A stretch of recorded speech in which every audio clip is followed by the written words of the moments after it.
Hi, I'm Alex from LaLue Consulting. I hope you guys are having a fantastic day. If you guys value this real world HR perspective and these honest conversations that I'm discussing in these videos, please make sure that you like, you share, and you follow, and let me know what your thoughts are and leave them in the comments below. Let's get into it. Last week, I did a video on AI and the real impacts that it's having on job workforce.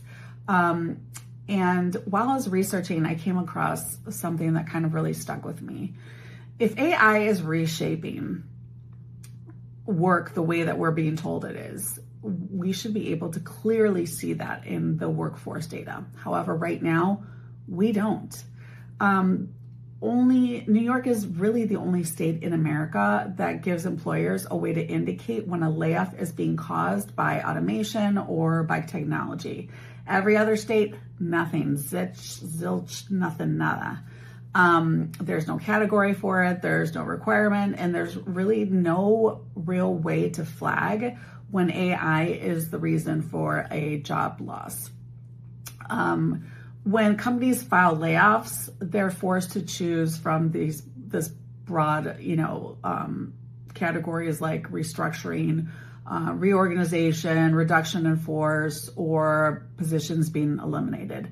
So when AI is the real driver of the layoff, it gets buried under these generic business labels, which means we have no real national system that tracks how jobs are being lost because of AI. And that should be concerning to everyone. If we're not tracking it clearly, then we're not measuring it accurately, and we're not preparing for what that means for the United States, our economy, and the workforce. Now, what can we all do? Let's talk about what employees can do, what HR can do, and what the community can do. What employees can do is they have more influence than they realize. So number one, pay attention to how AI is being introduced in your workplace, not just the tools, but the tasks that they're replacing. Number two, ask direct questions. So ask how AI will change responsibilities and or staffing. Number three, make sure that you document these changes. So if it's changes to duties, to your job responsibilities, your expectations, or your hours, document it. Put a little note with the date and text it to yourself or email it to yourself. And not to work email. Number four, save any written communication. So if there's any information that the company is putting out in terms of restructuring or automation that is on its way, make sure that you're saving that written communication from your organization. Number five, request clarity. There's no harm in asking questions. So when roles or hours are being reduced, you're allowed to ask how they came to those decisions. How were those decisions made? Who made those decisions? Number six, build skills in the areas that AI cannot easily replace. It can do a lot of things, but it can't do these things. It can't replace judgment. It can't replace integrity. It can't replace communication. It can't replace leadership. It can't replace collaboration. Number seven, strengthen your internal network. Relationships will always protect people more than job descriptions ever will. And should you be laid off, ask for documentation in writing. Why were you being laid off?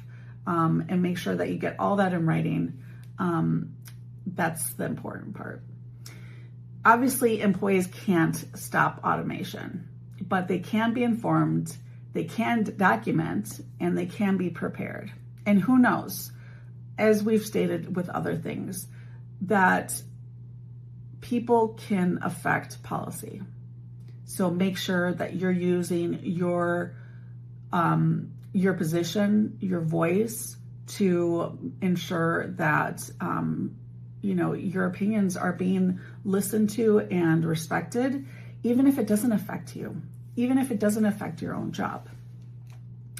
What can HR do? HR, obviously, they do far more than just process paperwork. Let me back up. It depends on who you ask. However, in the real world, HR does do far more than just process paperwork, right? They advise leadership. They participate in restructuring organizations, restructuring decisions. They're the ones that implement those workforce changes. They're the ones that communicate the layoffs. They're the ones that document the reasons. They're the ones that fill out the unemployment claims. They're the ones that own that official record for personnel.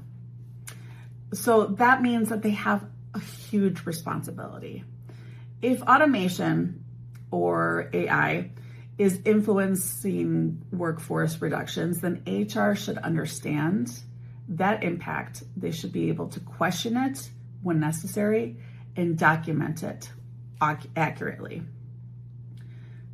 HR is there to not only support the business in ensuring that they follow law, but they're there to also advocate for employees. And you can't advocate for people while ignoring how technology is affecting their jobs. A people-first function like HR means being informed about AI. It's asking how it's being used, and ensuring that those workforce changes that are coming about are being accurately recorded and honestly. Because if it's not documented clearly inside organizations, it will never be able to be measured clearly and accurately at a national level. And we really need those numbers. Now, what can the community do? What can the public do? People outside of HR, obviously, they have power too. So paying attention to how AI is affecting industries that you rely on as a consumer, supporting businesses that invest in people, not just automation.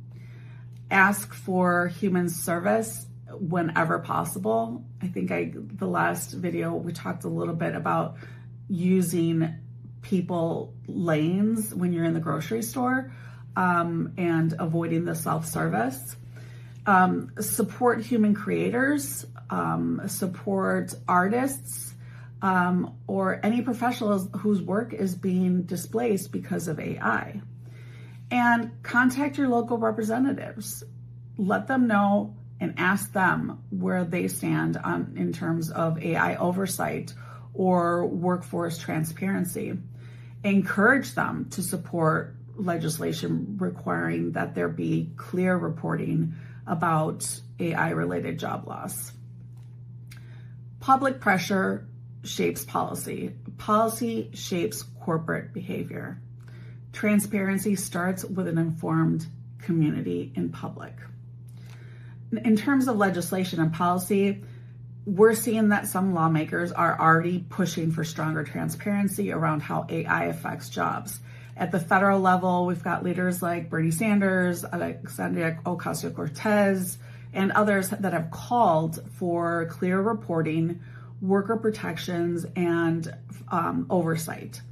Now, at the state level, obviously New York has expanded its mass layoff reporting process to allow employers to be able to indicate when job cuts are connected to technology or to automation, and we need more states to do that. Right now, that's the only place in this country where that kind of disclosure exists. There's no national requirement for companies to report when AI replaces or reduces human roles, and tech is moving fast. Corporate adoption of AI and technology and automation is also moving fast. But you know what's not moving fast? Policy, reporting, requirement standards, none of that is moving fast. It's moving extremely slowly, and people are starting to wonder why. AI is not entering a stable job market right now. It's entering one that is already competitive and it's really strained. The goal for me I think in general, is we're not going to stop technology from happening, right? We don't want it to, especially if it enhances human work the way that it could. The goal is to make sure that we don't remove human jobs and human roles so quickly, so quietly, that the public doesn't really know and see what's going on and get the full picture of what's going on. Tech should support people and not quietly replace them. We all deserve to know how AI is impacting jobs, don't you think? Anyway, I hope you guys enjoyed the information in this video. Thank you so much for supporting Lowly Road Consulting, and I will see you in the next video.